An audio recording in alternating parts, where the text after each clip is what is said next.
Good afternoon, Chamber members. For those of you I haven't met yet, I'm Sabrina Binkley, Head of School at Spruce Tree Montessori, and your chair this year at the Fairbanks Chamber Board of Directors. I'd like to take a moment to thank our executive partners today. These members invest beyond their general membership dues and select one of our 4 tiers of investment. Executive partners sustain the Chamber and allow us to be successful and effective during transformative times like these. They also provide a solid foundation on which the Chamber builds success for both business and community. We are so grateful for their support. A full list of our executive partners can be found on our website. We would also like to give a special thank you to Northrim Bank today for sponsoring our presentation. We appreciate the continued support of our member businesses who help make these presentations possible. We will hear more from them later in our program. And now I'd like to welcome Brenna online to help us recognize our new and renewing members. Brenna? Thank you, Sabrina. And thank the following renewing executive partners: Golden Heart Utilities and Verizon Wireless. Thank you for your continued support and your partnership in the Executive Partnership Program. Back to you, Sabrina.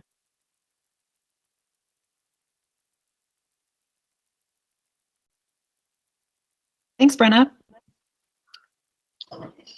There are likely many people tuning in today that are regular attendees of our weekly luncheons, typically held at the Carlson Center, and we appreciate your continued attendance during our weekly online presentations. I suspect many people, though, today are tuning in for the first time, and I would like to extend you a warm welcome. Thank you for joining us. We hope this is the first of many interactions we'll get to have with you as we look to the future. Before we get underway with today's presentation, I wanted to give a quick update from our Fairbanks Chamber Board.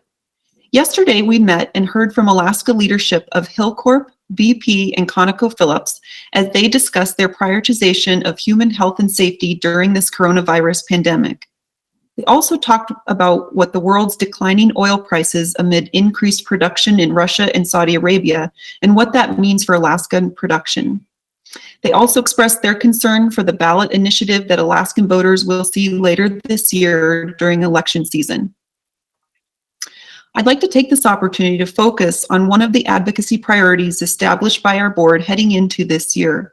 We oppose the latest attempt to raise taxes by a ballot measure as it is a targeted tax on some of our state's largest investors and would stifle future investment in Alaska.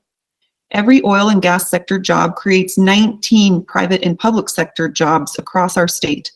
We believe that establishing policy is most effective through the established legislative process. Tax structure is simply too complex an issue to be decided at the ballot box. More informed public policy comes from a comprehensive and balanced effort at the legislative level. We still don't know at this point if the ballot measure will appear on the primary ballot or the general election ballot, but either way, we're encouraging our members to vote no on the so-called Fair Share Act. We'll continue to provide more information about this topic through the remainder of the year. Our board also discussed our role in the economic recovery efforts that we'll all need to participate in as a result of the downturn created from the coronavirus outbreak in our country. Fairbanks is and always has been a place of opportunity, and we're looking forward to guiding our business community to the brighter days ahead. This morning, our Government Relations Committee met with our Interior delegation to get some updates from the session as they headed into their current recess. They talked a bit about the fiscal year 21 budget, their plans for a 21-day recess, and the possibility of a special session to address additional needs of the state related to COVID-19. Our next Board of Directors meeting will be held on Monday, April 13th. And now I'll go to Marissa Shera for her President and CEO report. Marissa?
Okay, thanks, Marissa. Now for our main presentation.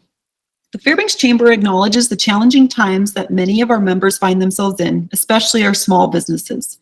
We are grateful today to have Chris Eyler from the Northwest region of the U.S. Chamber of Commerce here to give an overview of the CARES Act and to give details on the relief options that exist for employers and employees alike. Chris Eyler is Executive Director of the Northwest region in the Congressional and Public Affairs Division at the U.S. Chamber of Commerce. He represents the Chamber throughout the states of Alaska, Idaho, Montana, Oregon, Washington, and Wyoming, and helps develop and implement the Chamber's grassroots, legislative, and political activities in the area. He works closely with state and local chambers and members of Congress in his region to further the legislative priorities of the Chamber. Earlier in his career, Eyler served as a staff counsel on the Senate Committee on Health, Education, Labor, and Pensions, where he advised Ranking Member Mike Enzi on post-secondary education and national service issues. In addition, he served as a legislative assistant handling healthcare, education, Social Security, and telecommunication issues for former Senators Frank Murkowski and Conrad Burns, as well as for Representative Kevin Brady of Texas. Eyler received his BA in History and Political Science from Miami University in Ohio and a law degree from the University of Oregon. Welcome, Chris. Thanks for joining us today. Thank you, Sabrina. I'm happy to be here. I just wish I was up there in person with you all. As Sabrina said, my name is Chris Eyler. I am the U.S. Chamber's Executive Director for the Northwest region. And today I'm going to very quickly and give you an overview of all of the steps that the federal government has taken over the past 6 weeks to respond to the ongoing coronavirus crisis. Congress's first step was in early March, where they passed a supplemental appropriations bill to fund government agencies to assist them in responding to the crisis. Their second step was to pass the Families First Coronavirus Response Act, which required businesses, small businesses, to provide paid sick and family and medical leave, in addition to expanding eligibility for unemployment benefits and providing additional funding for Medicaid programs. I will talk briefly about the paid sick and FMLA provisions towards the end of my presentation, but the bulk of my presentation is going to be focused on the Federal CARES Act, or otherwise referred to as the Phase 3 bill. This is the package. Next slide, please. This is the package, the $2 trillion package, which is roughly 10% of GDP, intended to help our economy bridge itself to avoid a prolonged downturn and get us to the other side of this crisis. There is little doubt that we are going to experience some form of a recession in the coming months. The goal of policymakers in passing the CARES Act is to try to make this recession as short and shallow as possible. The largest portions of the package pertain to aid directly to businesses to help, specifically to help businesses survive the crisis and to help them continuing to pay their employees during the duration of the crisis.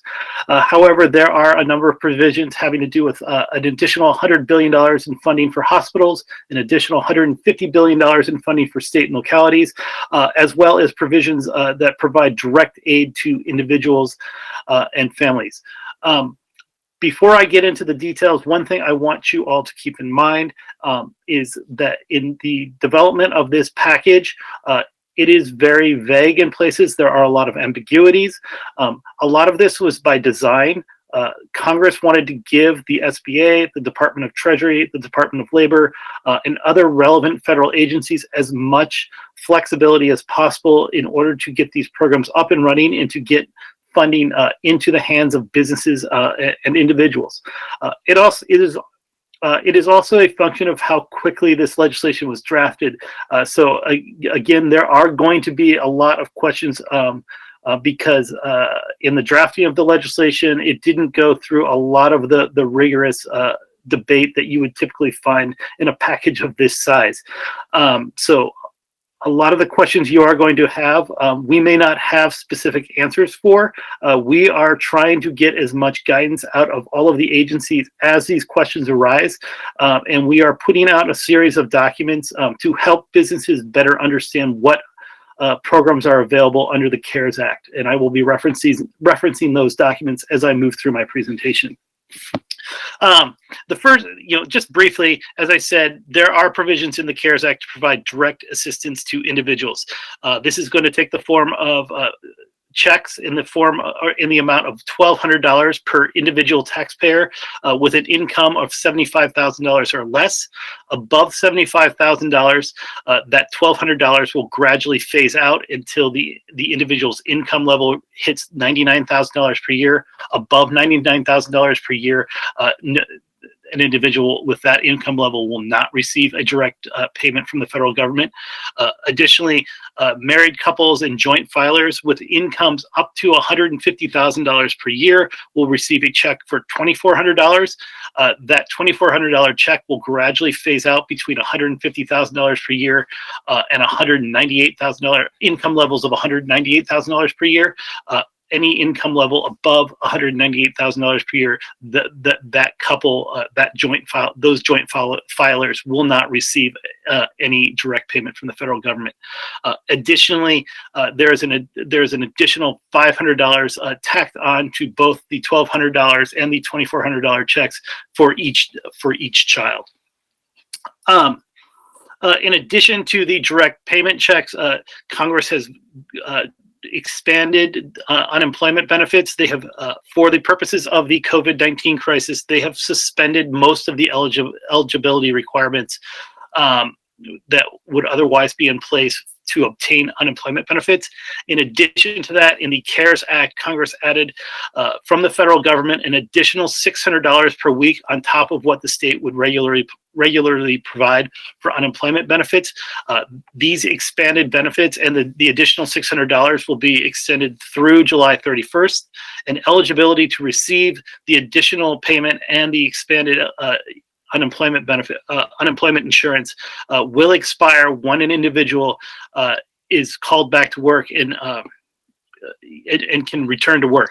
So if an individual has been laid off or furloughed, and then that business is allowed to reopen, and that business calls the employee back, that is when the expanded UI benefit will expire.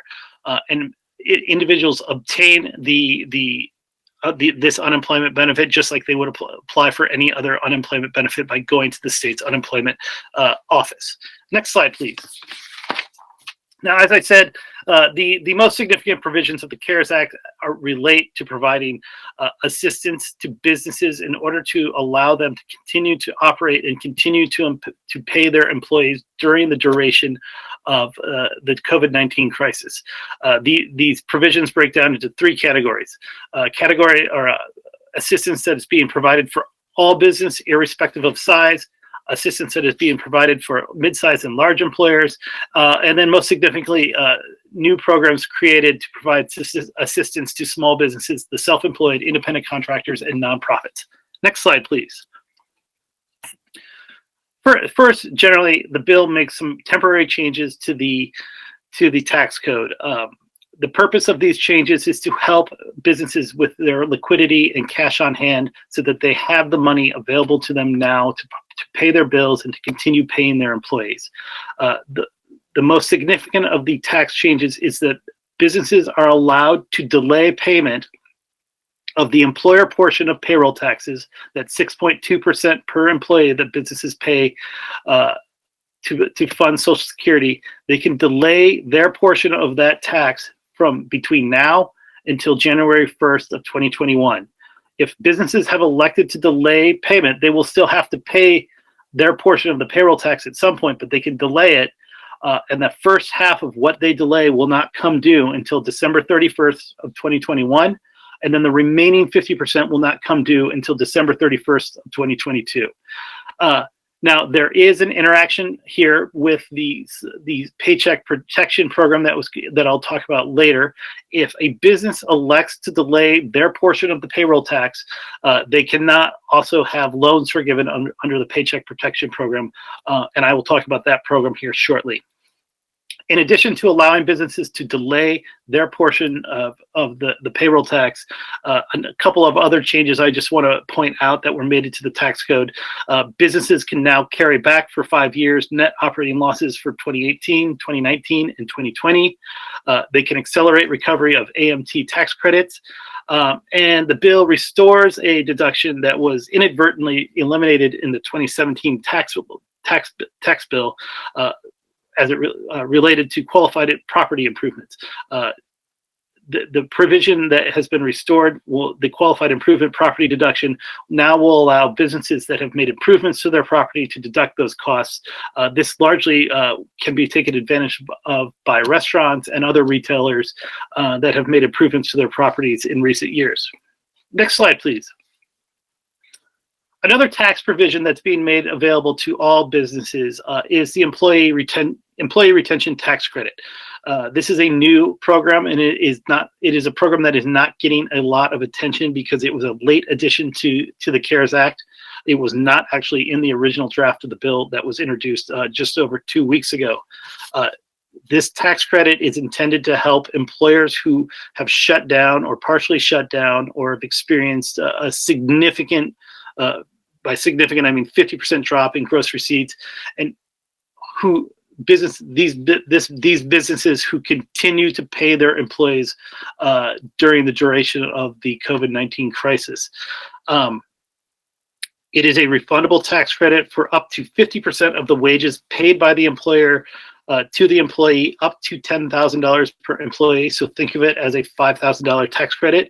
And again, as I said, the purpose of this tax credit is to assist businesses that continue to employ or continue to pay their employees. However, there is a restriction being placed on it based on the size of the business. Employers with more than 100 employees, for those businesses with more than 100 employees, the tax credit only applies to employees that are being paid but not providing services. So if you have laid off, or if you have employees who are not working remotely, who are not coming in because they're essential, but you continue to pay them, only those employees can you claim this tax credit on. However, if you have 100 or fewer employees, this tax credit applies to all of your employees. So if you have employees who are working remotely, working from home, or coming in still, and you're paying them, as well as employees that are not providing any service, they're just not working at all, but yet you continue to pay them, you can claim this credit on all of your employees. Again, there is an interaction with the Paycheck Protection Program. If you claim this tax credit, you cannot also ask for loan forgiveness under the Paycheck Protection Program. Additionally, to assist businesses in their liquidity and to have this cash on hand to pay their employees, Treasury is pursuing is developing guidance whereby they can make an advance payment of this tax credit to businesses so that they don't have to wait till when they file their taxes to claim the tax credit. Next slide, please. Briefly, and I just want to say on the employee retention tax credit, this is one of those programs created under the CARES Act that the U.S. Chamber has created an additional guidance document to assist businesses in determining whether this program is a good program for them to pursue. You can go to our website, uschamber.com. It is posted there. Additionally, this document, as well as a number of other documents we have developed, I have distributed to the Fairbanks Chamber, and I know that Marissa and Janelle have posted it to the Fairbanks Chamber's website. Moving on to the midsize and larger employers provisions of the CARES Act, the bill makes available $500 billion for loans, loan guarantees, and Federal Reserve credit facilities.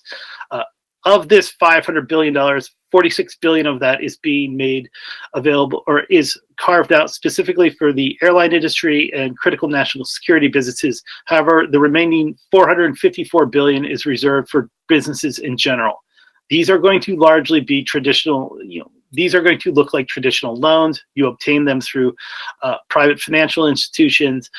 However, Congress has placed some restrictions on the ability of a business to use any of this money for a stock buyback during the life of the loan, plus an additional year after the loan has paid off, as well as some restrictions on the use of executive compensation. With respect to this program and these loans, we are still waiting for additional guidance from the Department of Treasury and how they are going to administer these loans, which we expect to hopefully see the next week to week and a half. Next slide, please. The most significant program that we want to make sure that businesses are well aware of in the CARES Act is the newly created Paycheck Protection Program.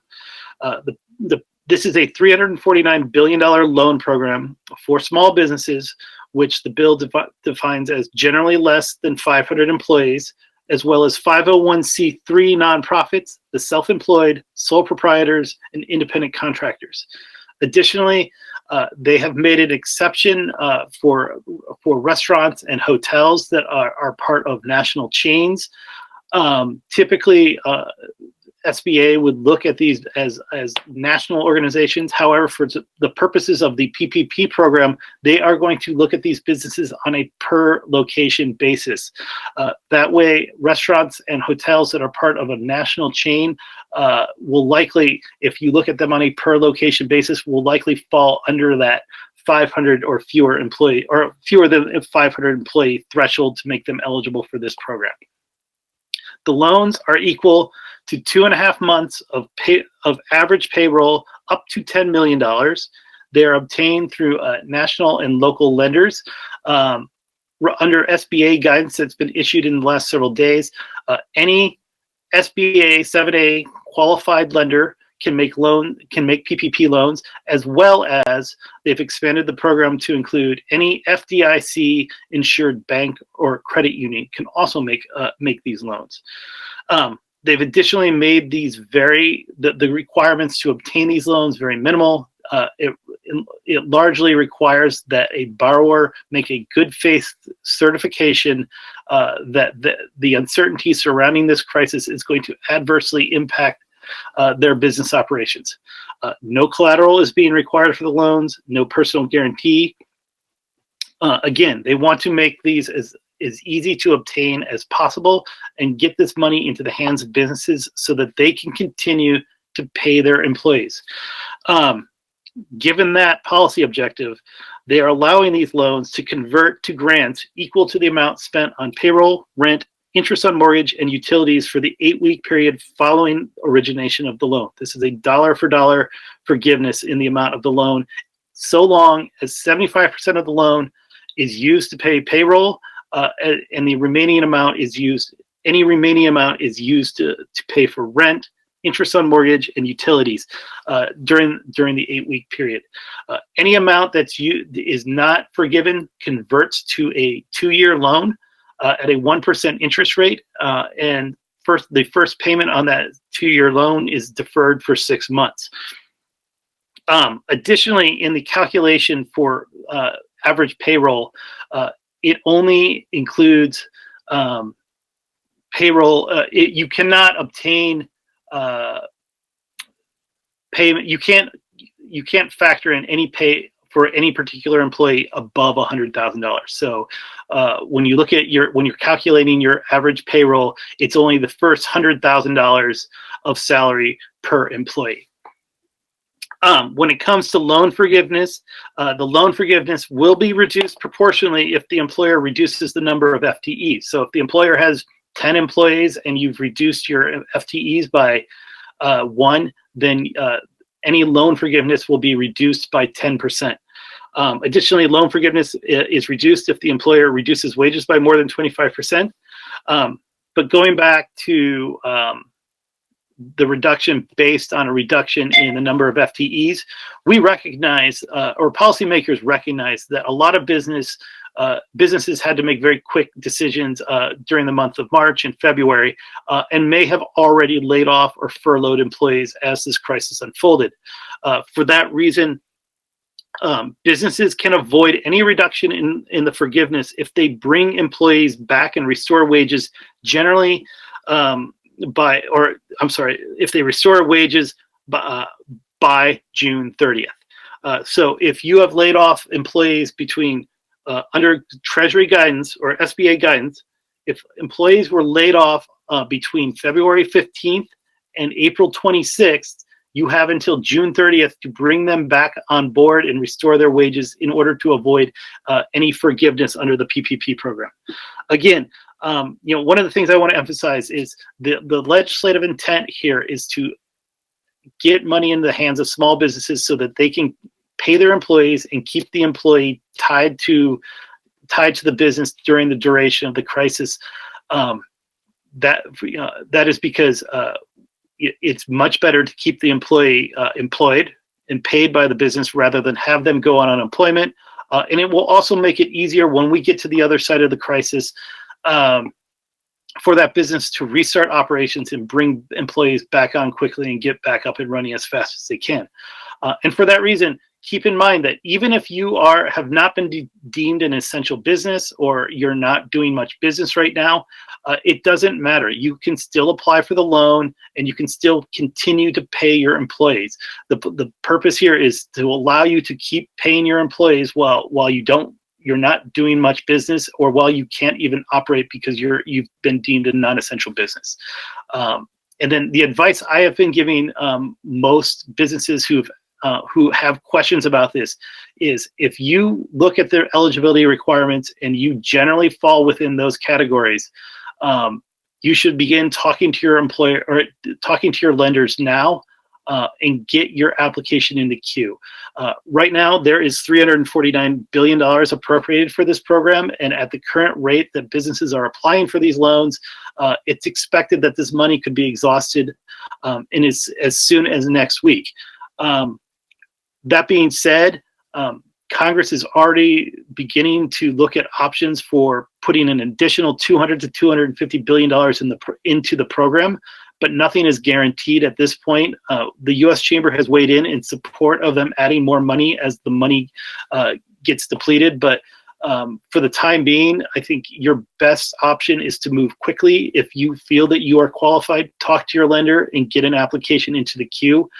We are working to get more resources added to this program. Next slide, please.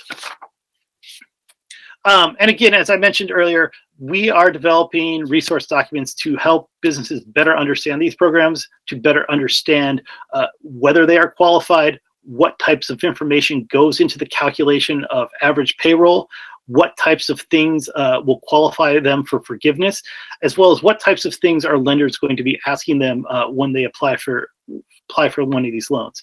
You can go to our website and download this document. Is uschamber.com/SB loans.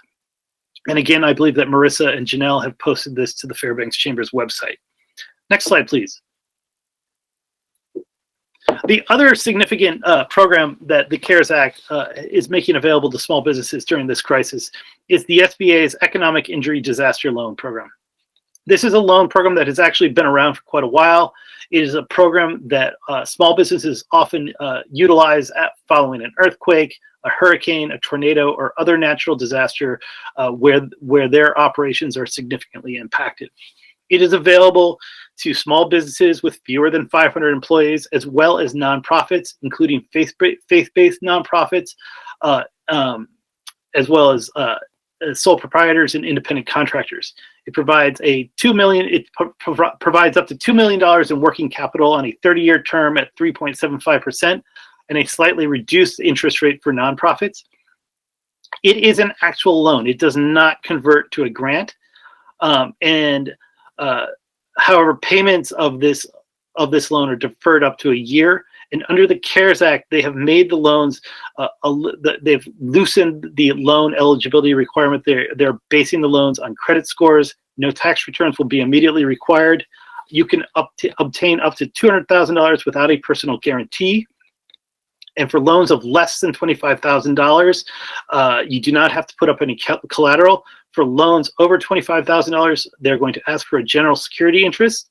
But one of the most significant features of the EIDL program under the CARES Act, this is brand new, is that businesses can request a $10,000 emergency grant that will be provided within 3 days that does not have to be repaid. Even if the underlying loan application is ultimately denied, and you've obtained this grant, you do not have to pay that emergency grant back.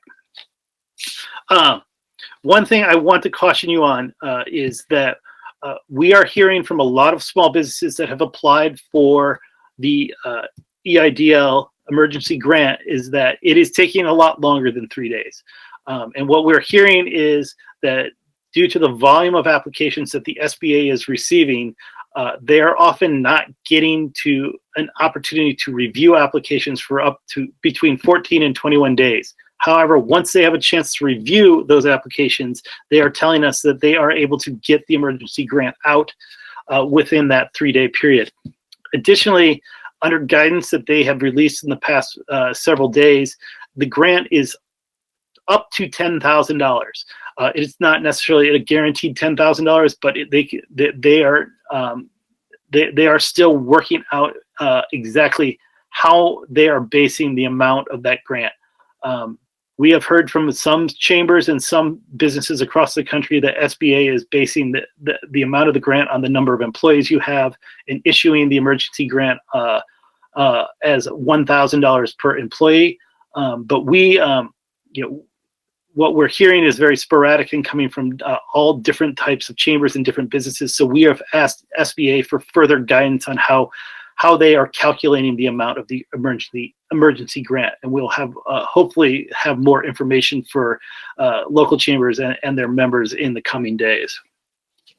One other thing that I want to highlight about the emergency grant is that there is an interaction here with the Paycheck Protection Program that I just spoke about.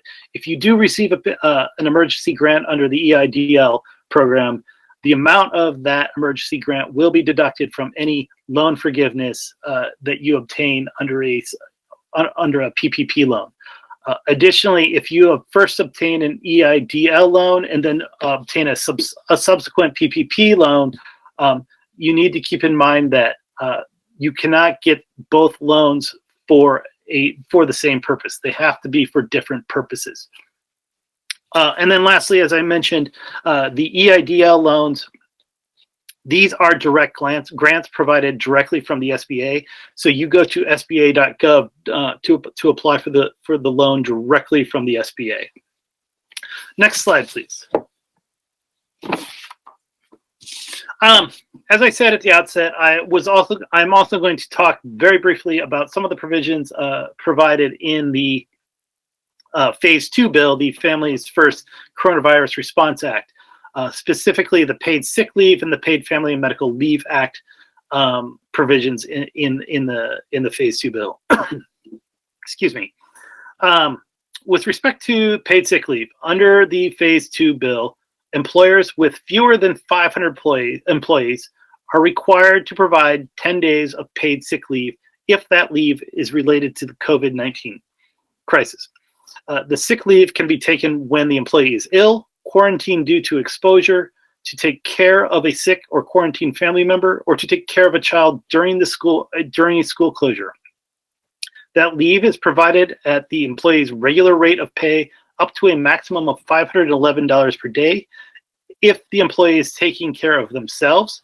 If the employee is taking care of a family member, that rate of pay is 2/3 the rate of the employee's regular rate of pay, up to a maximum of $200 per day. Now, because this is a mandate on the small business, the federal government is going to reimburse the small business for the amount that fully reimburse the small business for the amount that is they're required to pay under this provision. It will be reimbursed through a refundable tax credit against the employer's the employer portion of the payroll tax. Additionally, Treasury is exploring options to provide the tax credit as an advance to the business so that the business has the money now in order to pay the employee. Additionally, this leave will be in addition to any other leave that the employer already provides. And furthermore, there is a small exemption for businesses with fewer than 50 employees. However, that exemption is only when the leave relates to providing care for a child whose school or daycare has closed, and if by providing that leave, it would threaten the viability of the business. The Department of Labor has just yesterday put out some additional guidance on how they're going to apply this exemption. But again, it is for very small businesses with less than 50 employees, and only when the leave is related to caring for a child whose school or daycare is closed. And then lastly, the paid sick leave is not available if the employee can otherwise telework or work remotely. Next slide, please. After the paid sick leave is exhausted, the employee can also claim paid family and medical leave under the Phase 2 bill. However, like with sick leave, this applies to employers with fewer than 500 employees. However, it only applies to leave that the employee is taking to care for a child due to a school or child care closure caused by COVID-19. That is the only reason that an employee can claim the paid family and medical leave. The leave is paid at 2/3 the rate of the employee's regular leave or regular pay, up to a maximum of $200 per day, and a grand total of $10,000 in the aggregate. And it is paid in addition to any leave that the employer already pays. Like the paid sick leave provision, the federal government is going to reimburse the employer for 100% of the costs they incur in providing the paid family and medical leave. Like sick leave, it's going to be reimbursed through a refundable tax credit against the employer's portion of the payroll tax. And Treasury is, again, they're exploring options for ways to provide that tax credit as an advance to the business so that they have the money on hand to pay the employee now. And then again, as with the sick leave, there is an exemption for businesses with fewer than 50 employees, but again, only as it relates to leave taken to care for a child whose school or daycare is closed, and if providing that leave would threaten the viability of the business. And then finally, again, the paid leave portion cannot be claimed if the employee can work remotely or work from home. Next slide, please. So as I said, this whole process is evolving in real time from day to day, almost hour to hour. We are getting additional information from Department of Treasury, the SBA, Department of Labor, to help you all determine what you are responsible for with respect to the paid sick and paid family and medical leave, as well as what programs you should be looking at to assist your businesses. The Chamber has developed a number of documents that walk you through each of these programs and spell out what is required, what the eligibility requirements are, and how they can benefit you. We have posted all of these on our website, uschamber.com. We have created documents related to the paid sick and family medical leave. We have a document that is specific to the employee retention tax credit. We have another one that is specific to the SBA Economic Injury Disaster Loan Program, and we have one that is specific to the PPP program. In the coming days, we also hope to have additional documents that help better explain how all of these programs are going to apply to independent contractors and sole proprietors. We are getting a lot of these programs in the past have not necessarily been open to sole proprietors and independent contractors. Under the CARES Act, they are open to independent contractors and sole proprietors, and we are getting a lot of questions about how these programs apply to those particular individuals, and we're working on getting more guidance out on that. Again, you can go to our website to download those, as well as the Fairbanks Chamber's website, which I know Marissa and Janelle have been posting.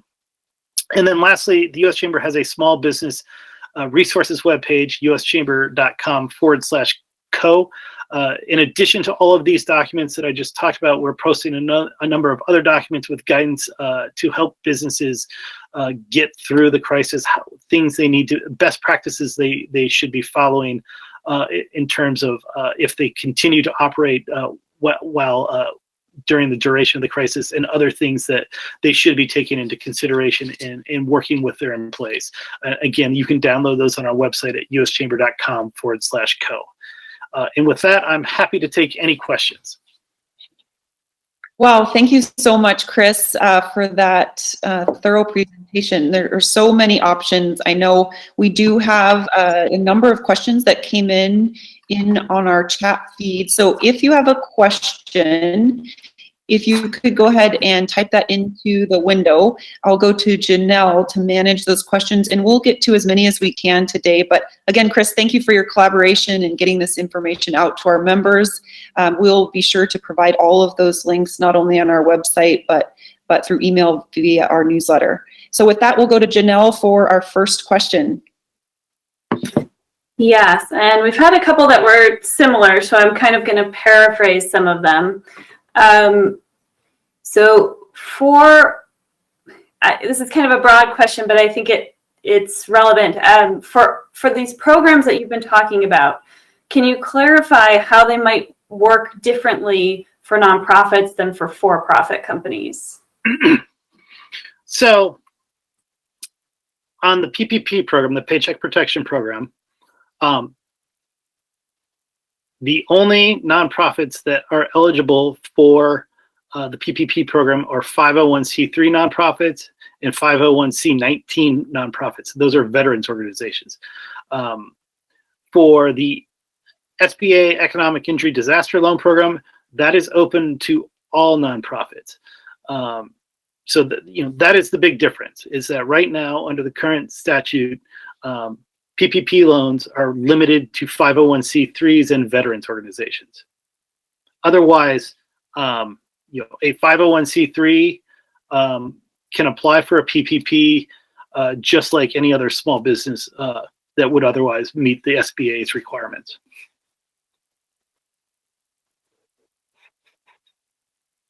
Okay, and someone did ask also on the topic of nonprofits. So because you mentioned some nonprofits are eligible for these programs and some are not, is there any work being done that you're aware of to allow 501c6 organizations, so non-political organizations like chambers or destination marketing organizations, to be covered under these programs? And I know that the U.S. Chamber was advocating for that, but I don't know if there's any active efforts going on at the moment.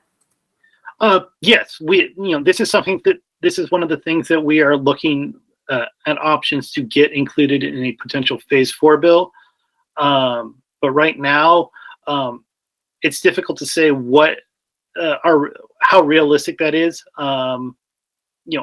Obviously, there's a lot of concern, like I said, about the level of funding that's going to be available just generally for the PPP and EIDL loan programs. But we would also like to see the PPP opened up to 501c6s as well. And we are hopeful that we can get something included in any subsequent legislation. But when and if that happens is a question that's up in the air. Right now, Congress is not scheduled to come back into session until April 20th. And all of these changes would require legislative action. They're not things that could be done administratively. With that in mind, please keep in mind that 501c6s are eligible for the economic injury disaster loans. And one of the things that we are hearing, a lot of 501c6s are just going ahead and submitting an application for a PPP loan just so that they're in the queue in the event that Congress does make them eligible. Okay. So in terms of the PPP program, or the Paycheck Protection Program, in order to meet the requirements to convert one of these loans into a grant, do the employees on payroll need to be the same employees that the business had previously, or do you just need to have the same number of employees or the same amount of money being devoted to payroll? So just, as a caveat, I have asked for a little more guidance from our policy folks in DC on this, because it did come up in my last presentation, but I believe that it's based on headcount and payroll levels, because obviously you very well may run into a situation where an employee just doesn't want to come back. So I think I believe the answer to that is you have to restore your headcount, but I'm confirming that with our policy staff to make sure, and I will follow up with Janelle and Marissa on that particular question. Great, thank you, because I think there is confusion over that. So in terms of the Emergency Injury Disaster Loan, or EIDL, I think you've already touched on this somewhat, but it's a common question that we're receiving. So I was wondering if you could just, emphasize or clarify a little bit. So if someone applies for an EIDL, is there an option for them to convert that to a paycheck protection program, or are they completely separate? They can roll them into the same loan. They can roll them together. And then remember, though, if you get both, it cannot be for the same purpose. They have to be for separate purposes. Okay. And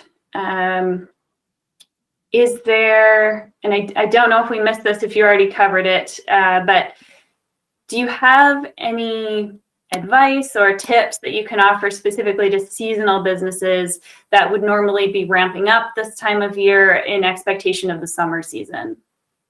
Yes. So in our document on the PPP program, on the third page, there's an explanation for how seasonal employers should calculate their payroll expenses when applying for the PPP loan. Basically, and I'm just going to read this. It's the maximum loan is 2.5 times the average total monthly payments for payroll costs for the 12-week period beginning February 15th, 2019, and ending June 30th, 2019. So you can start that period at February 15th or March 1st. It's up to you when you're making the calculation, and the average payroll costs going through June 30th, 2019. That is if you're a seasonal employer. Sorry if that was a little awkward, but it's again it's in our document. It's on page 3, and it's in we've separated it out for non-seasonal and seasonal employers. Great, thank you. And that looks like, oh, sorry, one more question just came in on the chat. Some lenders are reportedly not yet accepting applications for these programs. How can businesses apply for these and other CARES Act programs other than through their own financial institution? So we are hearing this from other businesses and other chambers. The one thing I think, the advice I have is just go to any bank that is 7A, or if your lender isn't able to process these right now, go to another bank that's a 7A bank or an FDIC insured bank or credit union. The problem we are encountering is that this law was passed on March 27th, and it was stood up on April 3rd. So a lot of banks simply, they're having a hard time keeping up with what SBA needs them to do. And a lot of times they're not willing to start pushing out loans until they get more guidance from SBA. So we are working with SBA, relaying these concerns and working with them and a lot of our financial services members to get these processed as quickly as possible. I recognize it's frustrating, and I really don't have any other advice other than to say, if your bank isn't doing it, then you should look for other options within Fairbanks for obtaining these loans. Okay, thanks. And I think that's all the questions that have been submitted. I just know since Marissa was having some technical difficulties with her audio for some reason, which we're going to have to test again, but I know that she did want to say a huge thank you to Chris and to the U.S. Chamber for all the effort that you've been putting into keeping all of the local chambers of commerce informed, and just providing all the resources that we can share out with our members, since you have folks on staff who have that expertise to really dive into the details. So just thank you for providing those resources and for investing the time to make sure that we can help educate our members. Thank you. All right, thank you so much, Janelle, and thanks to our members for tuning in. I echo the sentiment, Chris. We certainly appreciate your support over the last several weeks with combining and collaborating and compiling information. But now we'd like to invite Tammy Kosa, today's presentation sponsor from Northrim Bank, for her sponsor spotlight. And I'm so happy to welcome Tammy. I'll give a personal shout out. Northrim is Spruce Tree Montessori School's bank, and I can't thank Tammy and her team enough for her communication, their compassion in recent weeks, and not to mention their attention to detail for our community and local small businesses. So welcome, Tammy. We're so happy to have you. Thank you, Sabrina. Those comments were very kind. We appreciate it. As you know, we've been working around the clock since Friday, so certainly happy that you were happy with our service. So good afternoon, Chamber members. As Sabrina mentioned, my name is Tammy Kosa, and I am the Senior Vice President, Regional Market Manager for Northrim Bank here in Fairbanks. I'll be joining you just with audio today, as Marissa had technical difficulties with her audio. I'm having technical difficulties with my video, so bear with me. We are proud to have sponsored today's presentation, and again, I'll thank Chris as well for the detailed information on the CARES Act relief options, including the Paycheck Protection Program. I attended a conference call with him early on after the act was signed into law, and it was crucial to us as a bank in being able to begin our process to move forward in order to accept these applications for our customers. Northrim is an SBA preferred lender, and we are invested in helping our community with this much needed program. Since the SBA portal opened for application submission on Friday, April 3rd, through last night, like I mentioned, we've been working around the clock. Bank-wide, we have input over 370 applications for a total of $138 million in economic relief to Alaskan businesses. 111 of those applications are specific to Fairbanks, for the Fairbanks community total of $24 million. We still have 800 applications, and that seems to be climbing by the minute in our queue, and we're continuing to be a resource during these truly unprecedented times.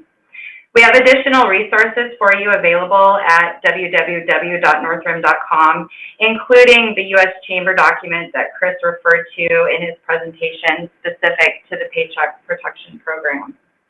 As many of you were adhering to the CDC guidelines for social distancing to protect our customers, ourselves, and the community while we continue to provide these essential financial services. I am very proud.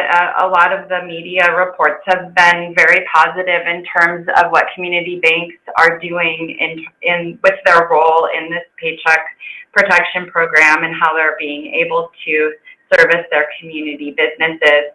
And if you're not familiar with Northrim, I would just like to take a moment to tell you a little bit about us. We are one of 3 publicly traded companies that are headquartered in the state of Alaska, and that of those 3, we are the only financial institution. We were founded in 1990 by Mark Langland and the late Arnie Espy, and we started with just $8 million in seed capital. Well, today we're over $1.5 billion in assets. We have 16 branches statewide, including the location here, Wasilla, Eagle River, Anchorage, the Kenai-Soldotna area, and our Southeast region. March 1st of this year, we opened a lending production office in Kodiak, and I'm happy to officially announce today for the first time that we've been approved to open a second branch location to be in the West Fairbanks area later this year. So more information to come on that. You're the first to hear. And in closing, I just really like to say how proud I am personally to be part of this truly remarkable community. I keep seeing a lot of things in the news, on the Chamber website, from friends, social media, about how our local businesses and people are stepping up. The distillery is providing much needed hand sanitizer when all the stores were out. Businesses manufacturing face shields for our healthcare workers, all the way down to individuals that are sewing fabric masks for our at-risk citizens. It really does remind me just how fortunate we are to live here. We will make it through this together. And I want to thank you all, and please be well.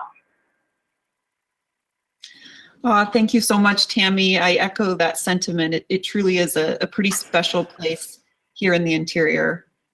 For those of you that would have normally attended our luncheon and or purchased 50/50 tickets, get out there and support the local nonprofits that are providing critical and basic needs. We'd like to suggest that you might order takeout one night. It is Takeout Tuesday at our house, so consider that in these times, given the as Tammy mentioned, unprecedented journey we're all finding ourselves on.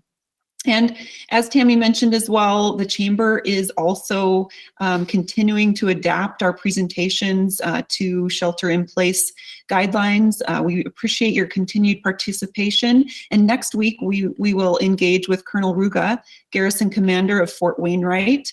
He'll give the state of the garrison remotely and live, same configuration as this week. So in addition to that, I would thank you again for your participation today, your continued support of our local chamber, and ask that you stay tuned to our website and our twice weekly newsletter, which provides lots of information not only about our luncheons and advocacy, but during this time we'll provide links to some of the important presentations and guidance that we've been receiving. So again, I want to thank you so much for your time today. Be well, Fairbanks.